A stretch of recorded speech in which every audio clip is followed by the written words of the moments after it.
E sabendo que é espanhol, isso vai explicar algumas coisas do texto do Ministério de Ciência e Tecnologia, como a questão de não saber desenhar. Como não desenhava e não queria mais ensinar, etc. É o texto divulgado no Brasil. E se você olhar o texto em castelhano, como não deseava, como não desejava, como não desejava mais ensinar o que ele mesmo duvidava. Então não é porque ele não desenhava e não tinha outro emprego, é porque ele não desejava mais ensinar a mesma coisa. Ok, agora ficou um pouco mais claro. Agora deixa eu fazer só um parênteses, tá vendo? Vocês estão aprendendo aqui como é que o historiador trabalha. Você conhece já esse trabalho. Essa é a prática de anos. Não é simples assim, não.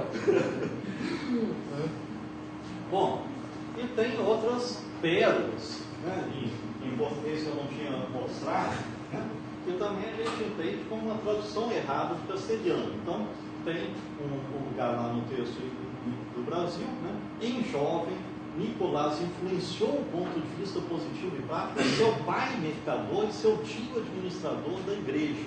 Então, ele, ainda jovem, ele era extremamente influente, tinha influenciado o pai dele e o tio, e influenciou em que? Aí a gente olha em castelhano, quando jovem, em Nicolau, influenciou o ponto de vista sobre ele, o ponto de vista positivo e prático do pai e do tio, influenciaram ele. É o contrário. Não é ele que, menininho lá influenciando o pai. É o contrário.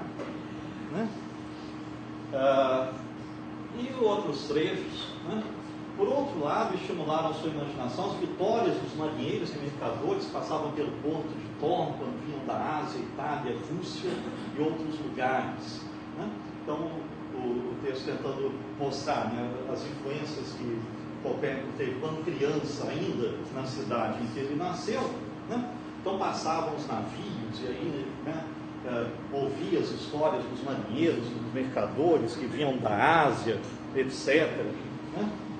Ok, onde ficava o porto de Torno?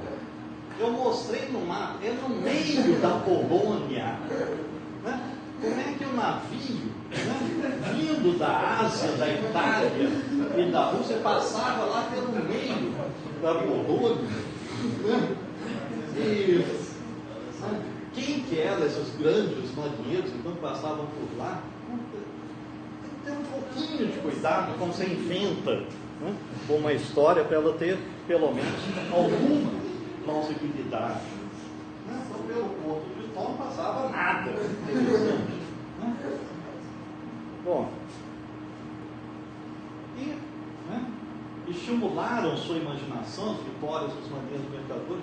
Tá, então se não tivesse esses marinheiros, ele não teria uma imaginação fértil, não teria conseguido imaginar as coisas, e supondo que tivessem existido esses grandes marinheiros, como é que Copérnico conheceu os marinheiros e como que ele tirou o sistema heliocêntrico a partir do que os marinheiros, não tem praticamente uma conexão, tem um pouco de bom senso aí. Mas um outro trecho do texto em português, também Copérnico aprendeu grego a fim de ler os textos originais dos astrônomos gregos, aí deixaram aqui acento agudo pelo espanhol, assim como suas traduções dos antigos matemáticos árabes. Então, ele aprendeu grego para poder ler os grandes astrônomos gregos e para ler as traduções do árabe. Bom, na época, os estudantes universitários aprendiam grego para ler textos literários e filosóficos, e Copérnico provavelmente também tinha aprendido grego. Mas não há nenhuma evidência de que ele tenha estudado qualquer texto astronômico em grego.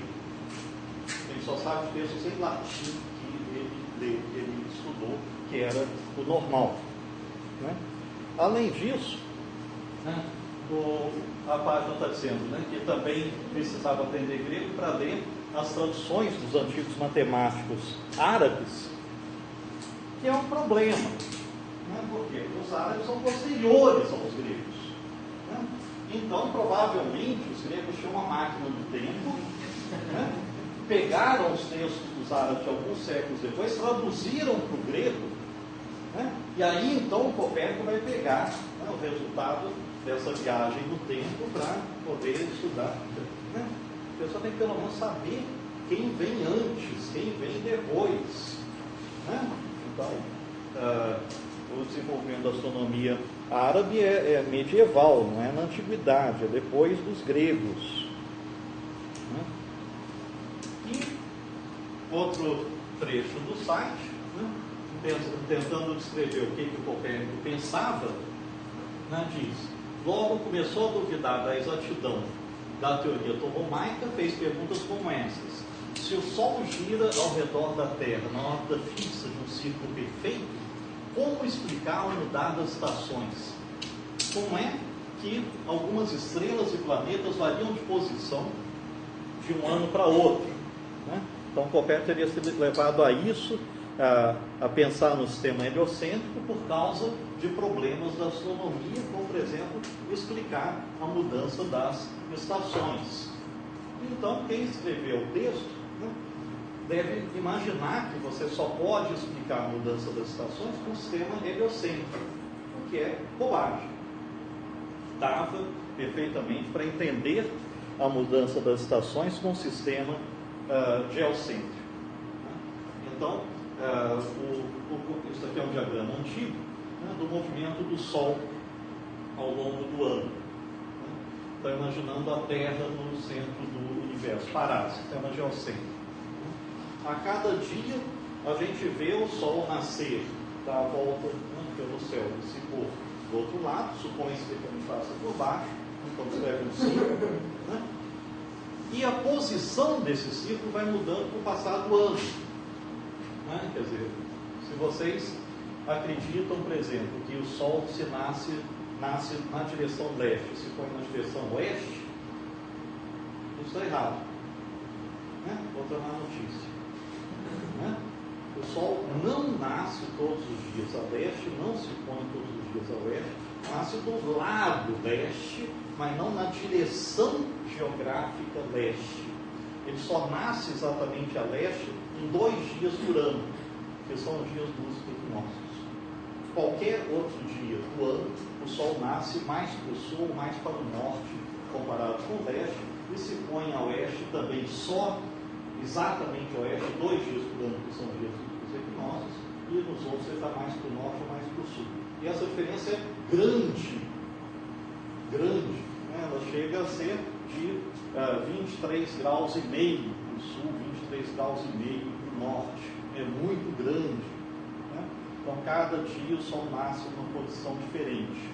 E essa oscilação do Sol para o sul e para o norte é que explicava a mudança das estações, né? Então no solstício, o nosso solstício de verão, né, o Sol está girando em torno da Terra, mais para o sul, depois ele vai subindo, aí passa pelo plano do Equador nos equinócios, depois continua a subir, vai para o norte, né? Aí tem o solstício, o nosso solstício de inverno, depois ele vai voltando, né? E o que vai determinar as estações é justamente que o Sol está mais para o norte, mais para o sul, atingir os seus raios, atingirem a superfície da nossa parte da Terra mais verticalmente ou muito inclinado. Isso é o que determina as mudanças das estações do ano. Então isso já era bem conhecido e podia ser estudado detalhadamente pelo sistema geocêntrico, né? Então não tinha problema para explicar as mudanças das estações. O autor do texto da internet também imagina que o Copérnico viu outros problemas, né? Como é que algumas estrelas, planetas variam de posição de um ano para o outro, né? Então haveria certos fenômenos, né, que não podiam ser explicados pela teoria geocêntrica de Ptolomeu, né, que seria então um problema que o Copérnico vai resolver, né? Só que não tem variação da posição das estrelas de um ano para o outro, As estrelas são todas em posições relativas fixas, e elas são o referencial para você descrever os outros movimentos. E os movimentos dos planetas eram conhecidos desde os babilônios e egípcios. Né? Quer dizer, planeta é exatamente uma coisa que, ao contrário das estrelas, está mudando de posição. Isso é o que definia observacionalmente os planetas. Né? Então não é que o Copérnico descobre que os planetas variam por... nossa, o planeta está mudando de posição, estamos indo de uma outra teoria. Não, todo mundo sabia disso. 3.000 anos antes de Copérnico já sabia disso. E esses movimentos eram bem estudados e explicados na antiguidade. Então, além de mal informado sobre a astronomia e sobre a teoria de Ptolomeu, o autor do texto adota uma visão ingênua sobre a ciência. Ele procura transmitir aos leitores a impressão de que o Copérnico desenvolveu a teoria para explicar fenômenos que não eram explicados pela teoria de Ptolomeu, como as estações do ano, o movimento das estrelas e dos planetas. Isso é falso historicamente, e desastroso do ponto de vista da nossa compreensão epistemológica ou filosófica do que é a ciência. A ciência não é necessariamente construída com base em observações. Você pode mudar de uma teoria para outra sem ter observações novas. Pode ser um outro critério. Bom, além de todos esses problemas, o texto vai falar muito sobre a suposta vida do Copérnico, data de nascimento e morte, a família, as cidades em que viveu, as influências dos marinheiros, todos os lugares em que estudou, as influências, anedotas sobre a vida dele, essa lá da suposta aula dele em Roma, esse negócio todo. Bom, é importante ou não é importante a gente saber coisas sobre a vida das pessoas? Podem ser informações curiosas e interessantes, mas elas só são relevantes para a nossa compreensão da teoria heliocêntrica, se forem, em primeiro lugar, informações corretas, se ajudar a entender por que o Copérnico foi Copérnico e por que ele fez aquilo que ele fez. Então, o que influenciou o trabalho de Copérnico? E nada, absolutamente, nesse texto que estava no site do MCT, explica por que o Copérnico foi Copérnico, por que ele mudou de opinião em relação ao sistema astronômico. Sugere aquelas explicações lá que são falsas. O texto fala um pouco sobre a situação da astronomia na época, a teoria que era aceita de Copérnico, a teoria geocêntrica de Ptolomeu. Aliás, tinha outro indício que eu esqueci de falar. O texto coloca o tempo todo Ptolomeu escrito sem o P. Os espanhóis escrevem assim. Em português a gente escreve com o P. Fala sobre a reforma do calendário, que na verdade Copérnico não estava muito preocupado com isso. Fala sobre fenômenos que deviam ser explicados, observações medidas, motivos para duvidar da teoria antiga. Mas as informações do autor sobre cada uma dessas coisas são problemáticas. Então, as informações históricas sobre a astronomia da época, é claro que são relevantes, mas elas devem ser reais, históricas, não fictícias. Então, claro que dá trabalho você ir atrás de obras bem documentadas sobre a história da astronomia, estudar aquilo e depois resumir para algumas páginas na internet. Então, para que fazer isso se eu posso inventar a minha história? Então, a preguiça é a mãe desses resultados. Então, deve-se compreender a real situação da época, compreender os pontos negativos e também os positivos da teoria antiga, porque a gente tem o mau hábito de pensar que tudo aquilo que foi abandonado era bobagem. Então, se tinha uma teoria que dizia que a Terra estava no centro do universo, a gente sabe que não está, então era tolice. Por isso o autor era o Ptolomeu. O cara tolo. Não é. Essa teoria antiga era extremamente sofisticada, bem desenvolvida, e era ciência com C maiúsculo, altamente desenvolvida. Então, o Ptolomeu baseando-se nos estudos de Hipparcos e de outros astrônomos anteriores, né, tinha desenvolvido uma ótima teoria astronômica. A astronomia é a ciência mais antiga que abrange observações detalhadas, sistemáticas, né, cálculos matemáticos, previsões quantitativas, comparação entre essas previsões e observações e correções posteriores da teoria baseado nisso. Em nenhuma outra área tinha se desenvolvido esse tipo de método, que é um método essencialmente válido para a ciência até hoje. Para descrever o movimento do Sol, da Lua e dos planetas, o Ptolomeu utilizou modelos com círculos excêntricos e epiciclos. Né? Então, por exemplo, aqui está a Terra. Né? Então, a Lua, por exemplo, né, girava em torno da Terra, mas esse movimento ele não é uniforme. Né? Ele já sabia que o movimento da Lua em torno da Terra não é uniforme, às vezes é um pouquinho mais rápido, às vezes é um pouco mais lento. Né? Para fazer essas correções, ele colocava, além desse círculo, um outro círculozinho, que é o epiciclo, né? E a Lua é carregada por esse outro círculozinho. E aí, então, você tem combinação de dois movimentos. Na verdade, é mais complicado que isso. Mais complicado. Só para dar uma ideia. Você tem a combinação de dois movimentos. Esse movimento assim e um movimento, né, naquele outro círculo. E com isso, ele consegue ajustar melhor a teoria e as observações. Né? Em alguns casos, em vez do círculo ser concêntrico com a Terra, o centro do círculo está aqui, o centro do círculo podia estar deslocado em relação à Terra, ao círculo excêntrico, que era, por exemplo, o modelo dele para o Sol. O Sol é um dos modelos mais simples dele, estaria num círculo excêntrico, e ele calcula qual é a excentricidade desse círculo, ou seja, a relação entre a distância da Terra até o centro do círculo e o raio do círculo.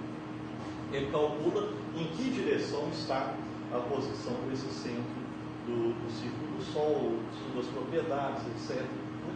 E para os vários planetas, ele desenvolve modelos cada vez mais complicados em busca de uma boa concordância entre a teoria e as observações. E é um trabalho muito complicado que ele faz, se baseando em observações que já tinham sido registradas, no caso dele, no Egito, séculos e séculos antes. Então, às vezes, ele fala compara medidas que tinham sido acumuladas durante muitos séculos sobre o movimento dos vários planetas para poder obter parâmetros bastante precisos a respeito desses movimentos. E o modelo vai sendo gradualmente refinado por Ptolomeu, introduzindo recursos matemáticos, como por exemplo o ponto equante, né, que permitia uma excelente concordância com os fenômenos observados. Né. Então, o que é esse ponto equante? Né. Então, vamos supor, você tem um planeta, né, que tem esse ciclo principal que é chamado de deferente, tem um epiciclo aqui, né, e o centro do círculo não está na Terra, está deslocado, então ele é excêntrico, e além disso tem um outro ponto aqui, e o movimento do centro do epiciclo tem uma velocidade angular constante quando é medido em relação ao equante. É um recurso matemático especial que é uma criação do Ptolomeu, antes aparentemente não tinha sido usado, né? E que melhora bastante a concordância da teoria com as observações. Kepler começou inicialmente a tentar ajustar a teoria dos planetas aos dados observacionais de tipo Brahe, usando círculos excêntricos com equantes, porque ele reconhecia que esse tipo de abordagem geométrica era muito bom. Né? E o Kepler não começa pensando em movimentos elípticos, é muito a contragosto que ele introduz as elipses. Né?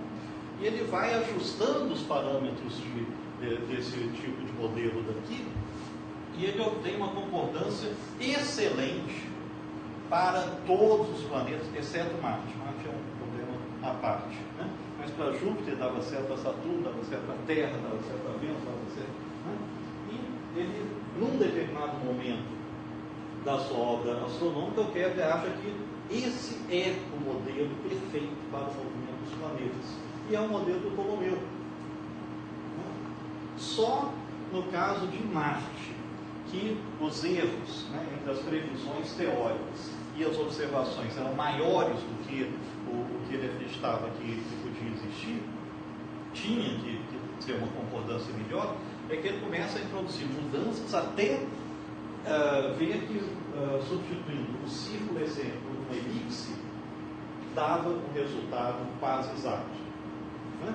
Mas essa elipse e o círculo excêntrico do Ptolomeu são quase iguais. Quando a gente vem no livro didático, faz os desenhos, né? Você tem aqui o Sol, você tem uma elipse assim. Né? Nenhum planeta se move assim. As trajetórias dos planetas são quase circulares. E os focos estão bem perto do centro desse quase círculo. Então é muito parecido com isso daqui. Né? Na verdade, o que o Kepler faz é trocar. Aqui não é a Terra, é o Sol. Né? Mas você tem o Sol, você tem o centro do círculo, você tem um ponto exatamente oposto a esse daqui, que vão depois ser os dois focos da elipse. E é introduzindo essa ideia do eclipse que ele vai conseguir chegar à lei das áreas, primeiramente. Então, a história é muito complicada, não dá para dar uma ideia detalhada de tudo isso, né? Mas é a partir dessa teoria antiga, né, do Ptolomeu que as outras teorias vão sendo desenvolvidas e adaptadas. E todos os bons astrônomos têm enorme respeito pelo trabalho que o Ptolomeu realizou. E essa teoria antiga é mais sofisticada do que a gente ouve falar em qualquer livro didático, etc., porque o modelo de Ptolomeu não era plano e sim tridimensional. Você tinha esse círculo principal aqui e o epiciclo estava em outro plano. Né? E agora, para você calcular o movimento resultante dos planetas, é necessário você pensar isso no espaço. Então você tem um primeiro movimento circular e depois você tem um outro movimento oblíquo em relação a esse. E você calcula os movimentos resultantes usando uma técnica matemática, que certamente vocês já conhecem, né? Vocês já fizeram um curso de trigonometria esférica, né?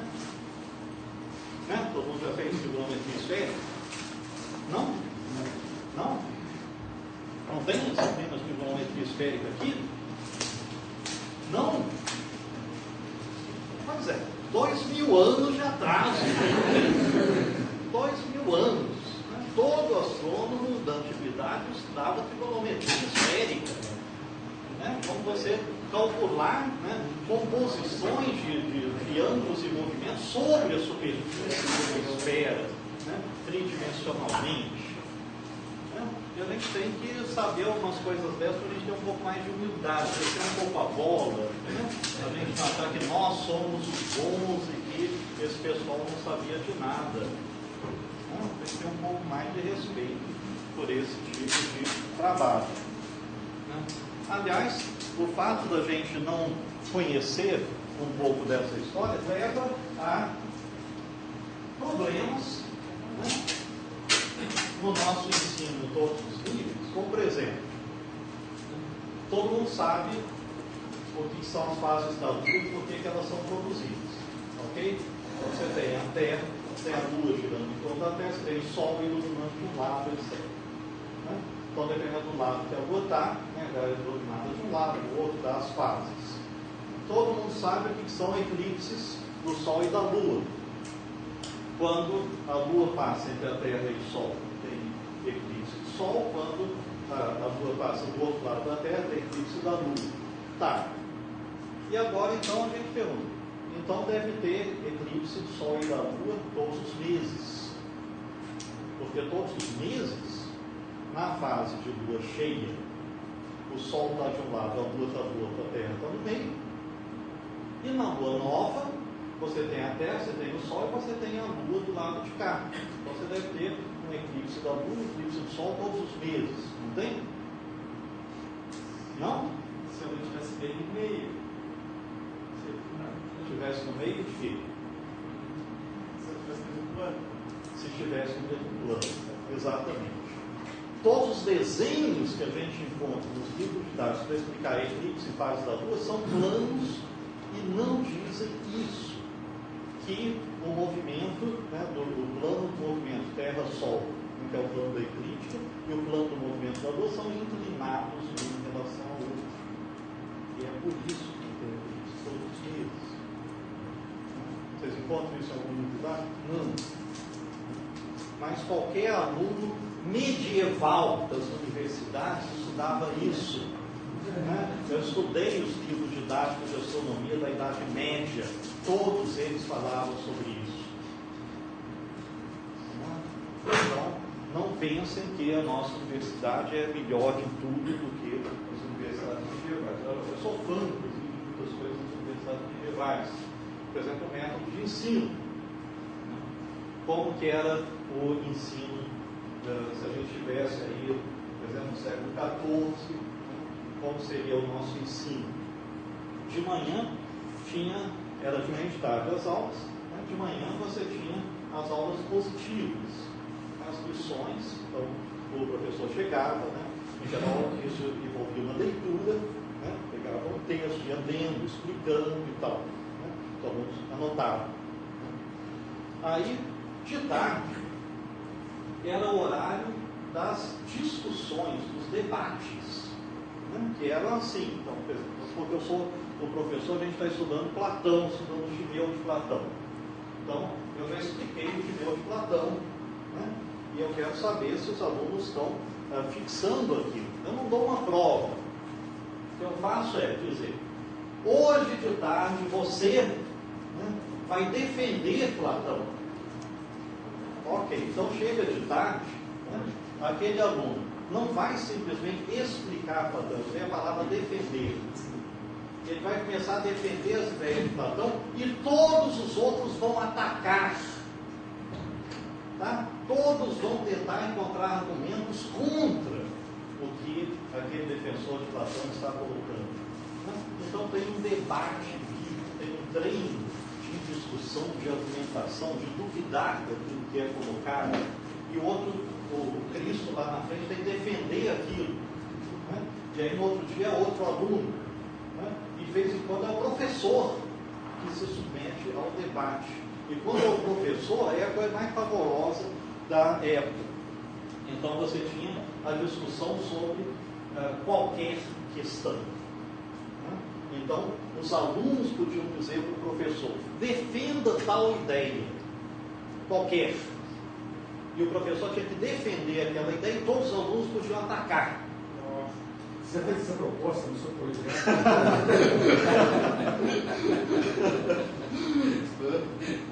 Então, é uma coisa que estimulava muito, né? Discussão, raciocínio, argumentação, coisas que a gente não aprende mais nas universidades. Né? Então, o Ptolomeu, né? Para dar um exemplo aqui simples, né? Ele utiliza um modelo simples, né? De círculo excêntrico sem equante e sem eclipse.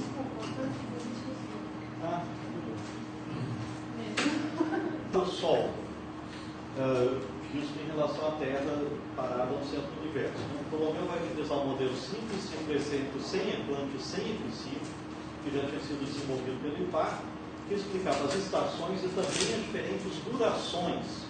Né? Uma coisa extremamente sofisticada.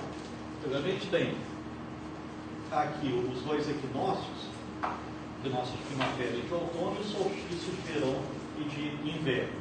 Né? O ano é dividido em 4 partes, né, por esses momentos, mas não são 4 partes idênticas em duração. Se você mede o tempo, né, entre o solstício de verão, né, e o equinócio de outono, entre o equinócio de outono e o solstício de inverno, assim por diante, dá durações ligeiramente diferentes de um quarto do ano.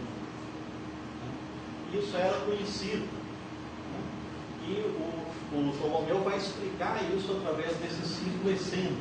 Né? Como? Então ele vai supor que o Sol anda uniformemente ao longo do círculo, mas exatamente por causa da Terra não está no centro do círculo, e sim um pouco deslocada, então essas durações, né, determinadas a partir da Terra, são um pouco diferentes. Algumas são menores, porque isso daqui é menos de um quarto do círculo, outras são maiores, porque isso daqui é mais de um quarto do círculo, né? E com esses dados, ele pode analisar exatamente qual é essa distância da Terra até o centro do círculo e em que direção isso daqui está no espaço. Tá? Então, coisas extremamente bem emboladas, é um modelo muito simples do ponto de vista geométrico, efetivo, né? Funcionava muito bem para você descrever o movimento do Sol visto da Terra. Bom, quando Copérnico vai colocar o Sol no centro da Terra, o que ele faz? Ele pega exatamente o modelo de Ptolomeu e inverte, usando os mesmos parâmetros, exatamente os mesmos parâmetros, né? Então, ele coloca aqui o Sol, aqui a Terra, para Copérnico, descreve um círculo excêntrico em torno do Sol, e a distância do Sol até o centro desse círculo, em relação ao raio do círculo, é exatamente o valor que ele pegou do livro de Ptolomeu. Não tem nenhuma medida nova para ele fazer essa mudança. É só uma mudança preferencial. E para a maior parte das coisas do Copérnico, ele podia ser cego e criar a teoria dele, porque não é baseada em um monte de observações novas. É uma reinterpretação de coisas que já existiam. Bom, no livro Hipóteses dos Planetas, o Ptolomeu desenvolve um modelo do universo baseado em cascas esféricas ou orbes, encaixadas umas nas outras para explicar o movimento dos planetas. Então você tinha esferas ocas, deslocadas umas em relação às outras. Dentro dessas esferas você tinha determinados canais. Nesses canais você tinha bolinhas que percorriam isso daqui, e nessas bolinhas é que estavam presos os planetas. Então isso aqui equivale ao epiciclo. Ele vai girando e percorrendo um círculo excêntrico. Ele usava-se a palavra orbe para essas cascas esféricas. Copérnico continua a usar essa palavra. Orbe não é órbita. Tá? Orbe não é órbita. É essa casca esférica que constitui a máquina do mundo. O livro básico do Copérnico se chama Sobre as Revoluções dos Orbes Celestes. Está até no título do livro. Por quê? Porque Copérnico continua a acreditar que o céu é uma máquina constituída por cascas esféricas que conduzem o movimento dos planetas. A ideia dos planetas se movendo livremente pelo espaço aparece no Kepler, aparece em Tycho Brahe, mas não aparece no Copérnico. Tá? Então não confundam Copérnico com o que a gente estuda. É completamente diferente. Copérnico está extremamente ligado a essa tradição antiga, que era muito boa para a época.